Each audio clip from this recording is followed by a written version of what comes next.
I'm Michael Barasch at Barasch McGarry, and we're thrilled that you joined us. Thank you for giving us some of your time today. Today's webinar is in honor of Skin Cancer Awareness Month.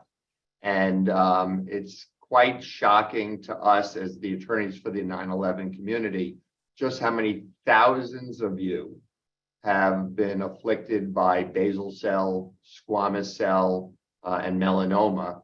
We're joined today by Dr. Julie Caron, who's a dermatologist. We're also joined by Austin DiSavino of the American Cancer Society.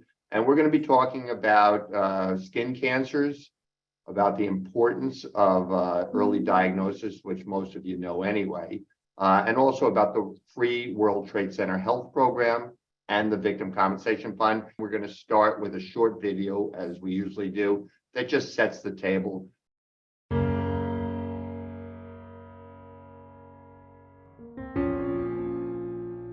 We can never repay all that the 9/11 community has done for our country. These families deserve better. Unfortunately, the pain and suffering is going to continue. The light has been taken away from us. Diana worked in Lower Manhattan. The day of the terrorist attack, she was covered in smoke and dust. Years later, at age 39, she was diagnosed with stomach cancer and ended up on life support. I had to break the news to my kids. Let them know it wasn't come back home.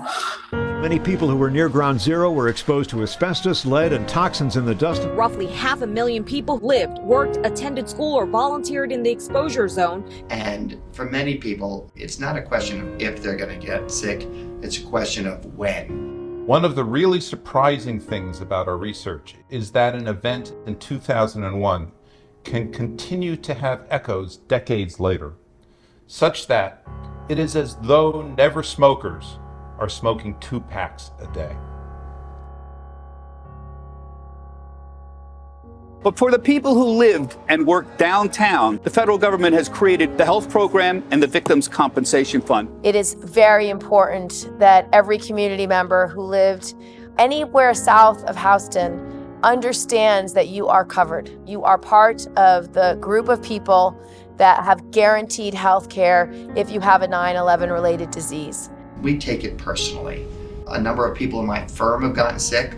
I'm a prostate cancer survivor. People don't realize that they are eligible. It's not just the firefighters and cops. So please, I urge you, access what you are owed.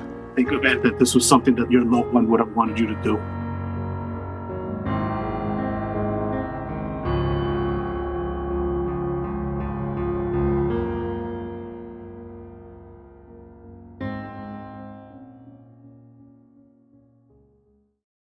The theme of today's webinar is Be Each Other's Advocate. And we're lucky enough to have Dr. Julie Caron with us. Dr. Caron, can you tell us a little bit about yourself and the Skin Cancer Foundation? Absolutely. Thank you so much for having me for this very important meeting during the Skin Cancer Awareness Month.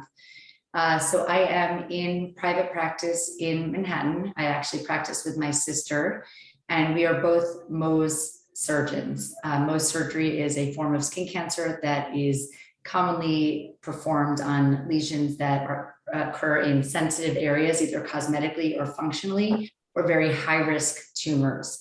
And so we treat skin cancer every day in our practice. We also perform regular excisions and skin cancer checks on our patients. So it's important to us that we offer the entirety of skin cancer prevention, detection, and treatment to our patients, because we know that this is such a common and devastating disease potentially. Before I start, I do want to speak a little bit about the Skin Cancer Foundation, which is an organization which I've had the pleasure of being intimately involved with for the past many years. It is the leading organization that is dedicated to skin cancer education.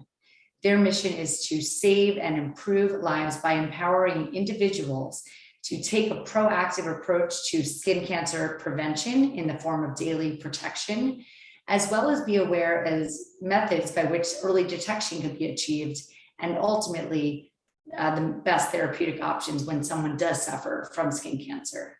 So the Skin Cancer Foundation website, skincancer.org, provides a plethora of information about skin cancer. It helps educate you about warning signs. It can give you information about risk factors for yourself and your loved ones. And it also can help outline, early treatment options. This is something that I refer patients to on a daily basis, whether they've already suffered from skin cancer or whether they are concerned that they may develop skin cancer. Furthermore, the foundation publishes, as well as posts on the website, a lot of information that provides useful mnemonics and educational materials to let the layperson know what they should look for in themselves and their loved ones. So specifically, why is skin cancer detection and education so important, and why is it such a passion of myself and the Skin Cancer Foundation? Well, despite being the most common form of the most common form of cancer, in fact, more common than all other forms of cancer combined in this country, we estimate that 1 in 5 individuals in this country will develop skin cancer. So this is really an astounding rate and prevalence. However, the good news is that if caught early, almost all skin cancer is completely curable, but it can be devastating if it's not caught early. To give specifics, if you catch melanoma, which is the 3rd most common, but one of the most deadly forms of skin cancer, if it is caught in its earliest stage, it has a greater than 99% 5-year survival rate. If, however, it is not caught until it has already spread to distant organs, and this can happen in as few as several months, that 5-year survival rate drops precipitously to 27% only. So really, early detection is key.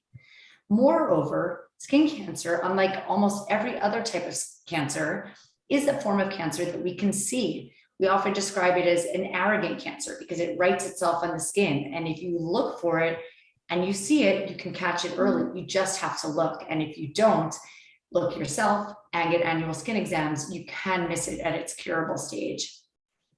Again, early detection saves lives. You can save your own life as well as that of your loved ones just by looking. And it's important to keep in mind that there is no one form that all skin cancer follows in line to and looks like. It depends on your ethnicity, your skin type, the type of skin cancer you have, its location, and many other intrinsic and extrinsic factors. So that's why the new, changing, and unusual mnemonic is so helpful, because it really encompasses all forms of skin cancer across all populations. So again, how do we spot skin cancer? We don't expect individuals to spot every skin cancer on themselves, of course not, but you can detect it very early if you look for something that is new, changing, or unusual. Specifically, if you have a growth that's changing in size, shape, color, or symptoms, it may be pearly, it may be shiny or transparent, it may be tan, brown, black, or most commonly in the form of melanoma, multicolored or heterogeneous. If you have a lesion that's a mole or a birthmark that you had your entire life but it changes, this can be skin cancer. If you get a new spot and you're over the age of 40 or 50, that definitely warrants attention, because you really do get fewer moles at that stage of your life.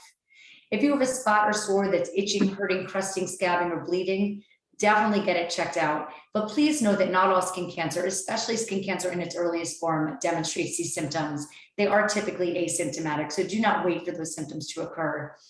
And then for basal cell, which is by far the most common form of skin cancer, an open sore that doesn't heal. We often describe it as a pimple that won't go away.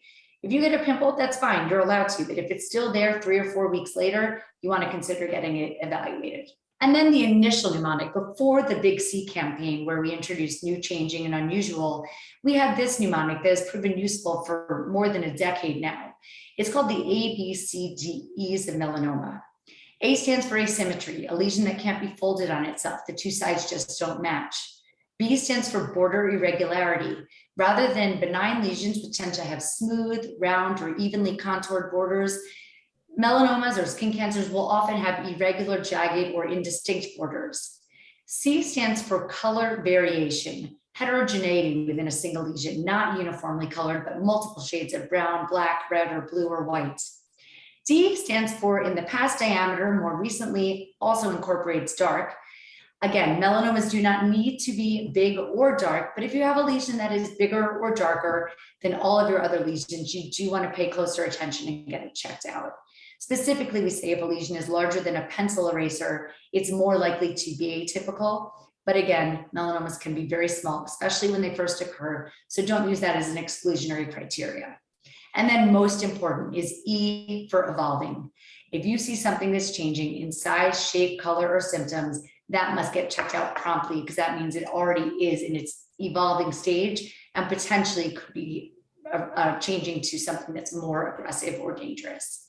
So the bottom line is skin cancer is very common, but thank goodness it's very highly curable if it's detected early. So I really encourage you and to talk to people that you know and love to familiarize yourself with the warning signs of skin cancer, perform monthly self-examinations, and see a board-certified dermatologist at least once a year for a routine skin examination. And most importantly, if you see something new, changing, or unusual, please make an appointment immediately. Thank you for your attention. Dr. Karen, thank you. That was really helpful. As you and I discussed earlier this morning, there's a presumption by NIOSH linking all three types of skin cancer to exposure to the World Trade Center toxins. Well, Lee, actually, why don't you take us through the most common non-cancers and cancers that have been linked by NIOSH? Sure. Thanks everyone for joining us. You can see on the left of this table, most common cancers, which is basal squamous melanoma. A lot of my clients don't even realize these are covered. They think, oh, everybody gets it. Early detection is key, and you'd rather be safe than sorry when it comes to your health and when it comes to these new conditions that take time to develop. Prostate cancer in men, breast cancer in women and men, thyroid and kidney cancer, huge increases lately. But this is not just a cancer fund. We have many respiratory conditions that impact people, from interstitial lung disease, and I'm seeing a huge explosion in the COPD emphysema realm. Obviously, the GERD and the asthma really contribute to this, but with this month that we're in right now, in Skin Cancer Awareness Month, we need to make sure that everyone protects themselves. Austin, I'd like to welcome you again. Austin is with the American Cancer Society. Austin, tell us a little bit about the support that the 9/11 community, and anybody else, by the way, because your organization's amazing, can get from the American Cancer Society. Absolutely. And, thank you for having me on this webinar with the opportunity to talk more about the American Cancer Society, our mission, and the support that we're providing. And thank you, Dr. Karen. But the American Cancer Society, just quickly about who we are one of the oldest and the largest cancer-focused nonprofits in the nation. And part of our mission, like you mentioned, Michael, is to work with cancer patients and their families to improve their lives through advocacy, research, and patient support. And we're the only organization that does all three of those things. And the patient support is one of the things I just quickly want to talk about, because it's so important to know there's so many different ways that the American Cancer Society is here to help anyone that is involved at any stage of the cancer journey, whether you're a caregiver, whether you are newly diagnosed, whether you are a long-time survivor.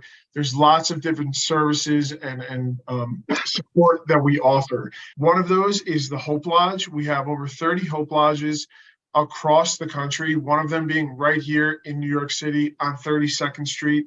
A Hope Lodge is a place where cancer patients and their families can stay for free as long as they need to while they are traveling for their treatments.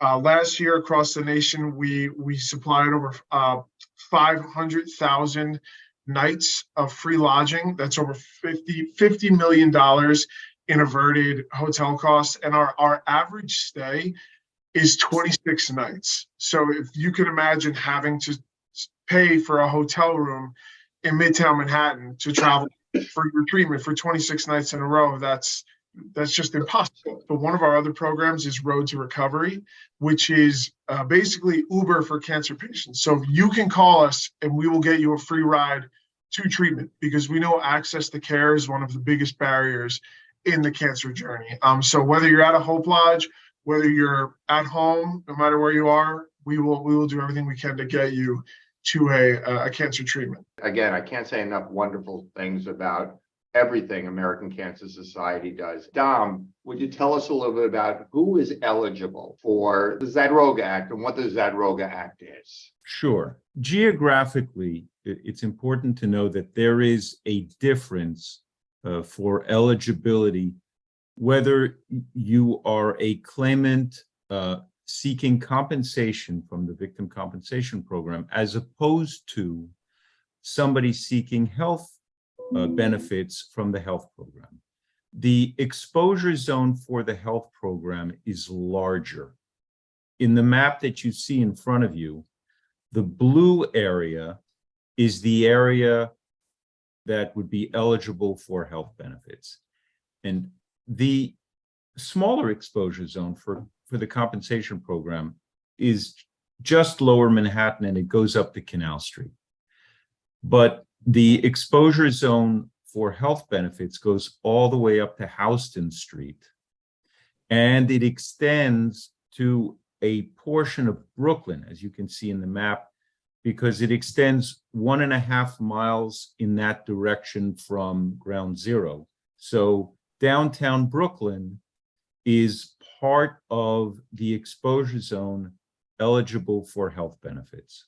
So if you were somebody, or you know somebody who was in that larger exposure zone, and they developed any of the 69 cancers, including the skin cancers, they would be eligible for these health benefits. And so in addition to what you see on this map, anybody who worked either at the morgue in Manhattan, or worked at the Fresh Kills landfill, or worked transporting debris. Now, they would have had to be somebody actually handling the debris. But if they, we have clients, for example, who drove the trucks from Ground Zero out to Fresh Kills and other places, and other people in that transportation process who handled the debris. If you were not within this zone that you see on the map, but you were somebody who handled the World Trade Center debris along its route from Ground Zero to wherever it was taken, those people too would be eligible for the health benefits. James, would you tell us a little bit about some of the benefits of the World Trade Center Health Program? Yeah, absolutely. So when the Zadroga bill was enacted, it created these two programs that we're referring to, the September 11th Victim Compensation Fund and the World Trade Center Health Program. The Victim Compensation Fund was established to provide monetary awards for World Trade Center illnesses, and the health program provides free health care for World Trade Center related illnesses. Now, these are separate programs, but they work together. And in order to qualify for a monetary award from the compensation fund, the World Trade Center Health Program must certify that you have a 9/11 related illness. To be certified, you just need to provide your initial diagnostic pathology report, which is the biopsy report showing the timing and nature of your specific skin cancer diagnosis. And when it comes to certification, not only will that enable you to make a claim for compensation from the fund, but it will also allow the health program to cover the cost of treatment and medication for your skin cancer or any other certified condition for the rest of the patient's life. And what the health program will do is bill your primary insurance carrier, and then any copays for which you would ordinarily be responsible, the health program will pick up the cost of that, so you don't have to come out of pocket. And this health program, it's nationwide. It's not just for New Yorkers. Yes, there are great centers in the tri-state area, in Manhattan and in New Jersey and Rutgers and around this area, but there's also facilities in every state in the nation, even in Puerto Rico. And this is specialized care from doctors who have specific training to look for WTC-related illnesses. So there's no reason not to take advantage of this program. It is beneficial, and it's available to anyone who was working, volunteering, going to school in downtown Manhattan in the aftermath of September 11th. So Lee, would you tell us, the Zadroga Act created the health program and the victim fund. Tell us about the benefits of the victim compensation fund. Sure. If I'm going to be moving forward on a victim compensation fund claim for somebody, I can make a non-economic loss claim for pain and suffering. And you can see that non-life-threatening illnesses can range from 20 to 90,000 based on severity. The VCF does not count conditions for awards. So they're not going to say, okay, you have sleep apnea, you have GERD, you have asthma. That's 10,000 for this, 10,000 for that. They look at the totality. So you can have someone that has asthma and uses a nasal rinse once every 6 months, and someone who had asthma that's had 8 surgeries since. So it's based on severity and the fact that you can always amend your claim and go back to the fund. God forbid circumstances change. So that's why it's so important now.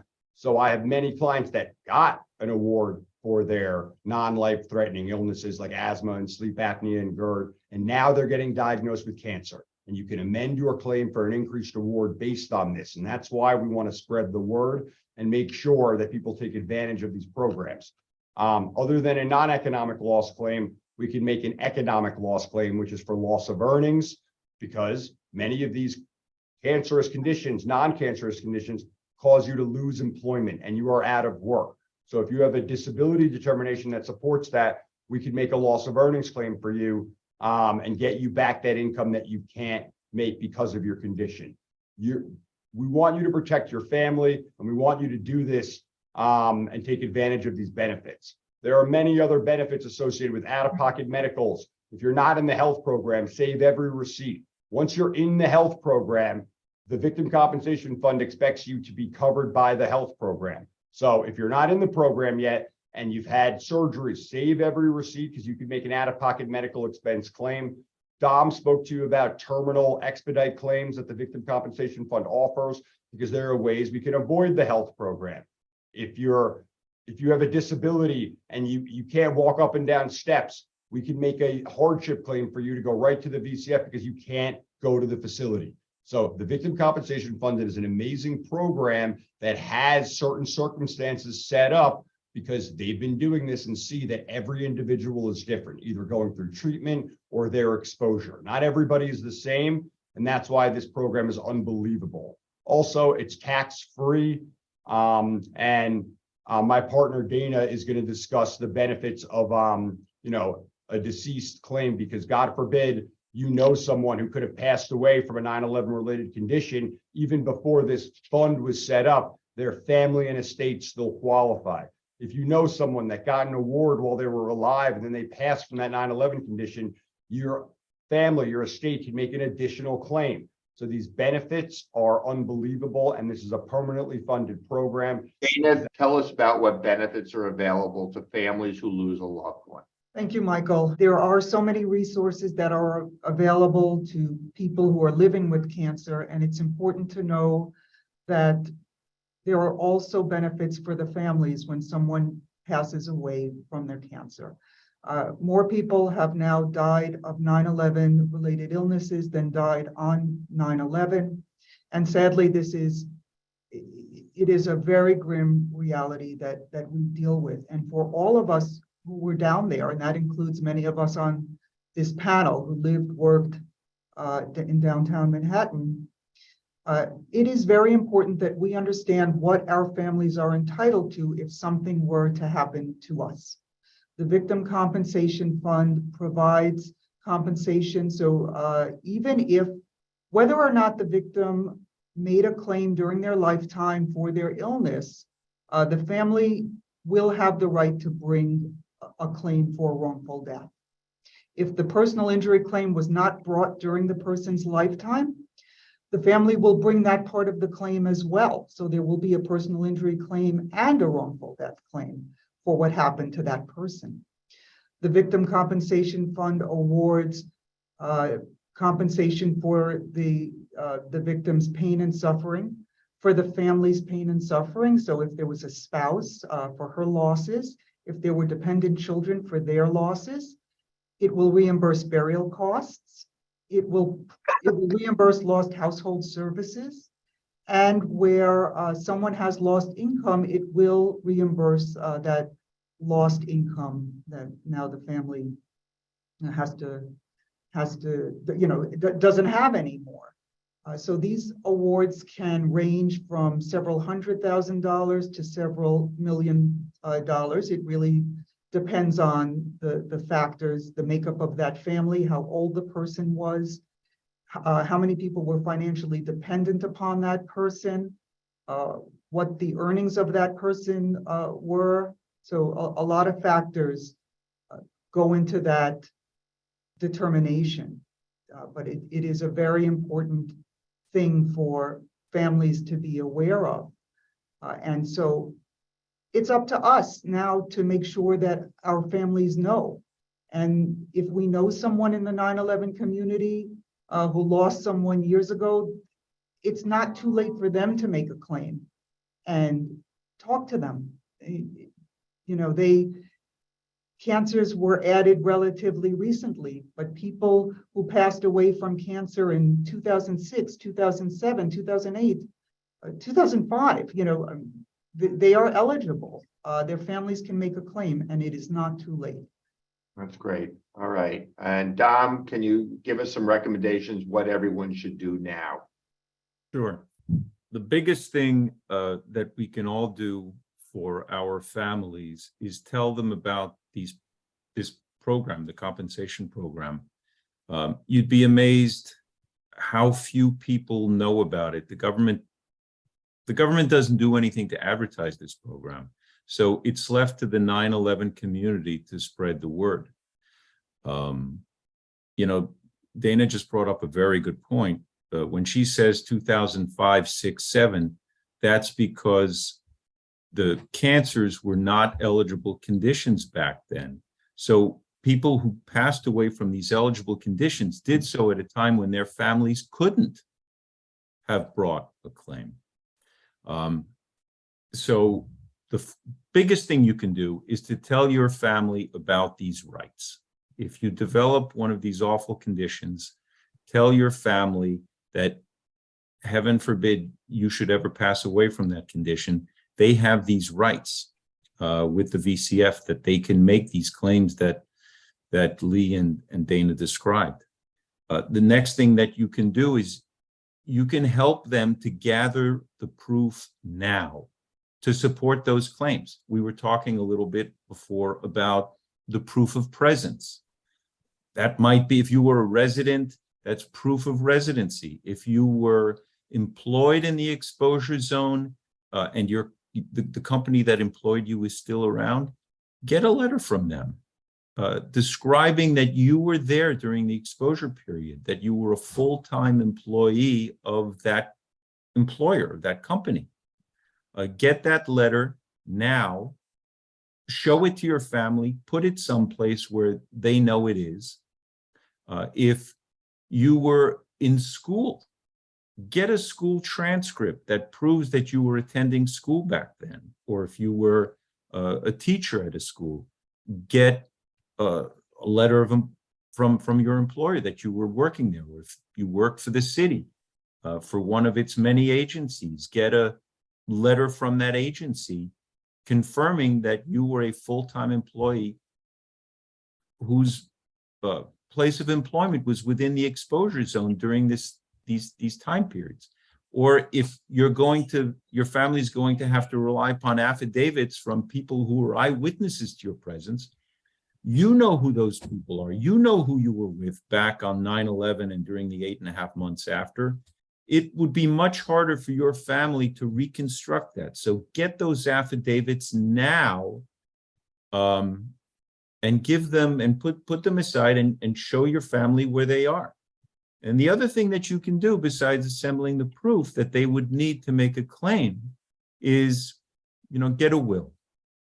If you get a will, you can decide the part of any award that your family might get that would be payable to your estate. Not all of it would be payable to your estate. Typically, some of it is payable directly to your dependents. It depends on what the award is, but you can decide how the award will be distributed, and you can decide who will be the executor of your estate.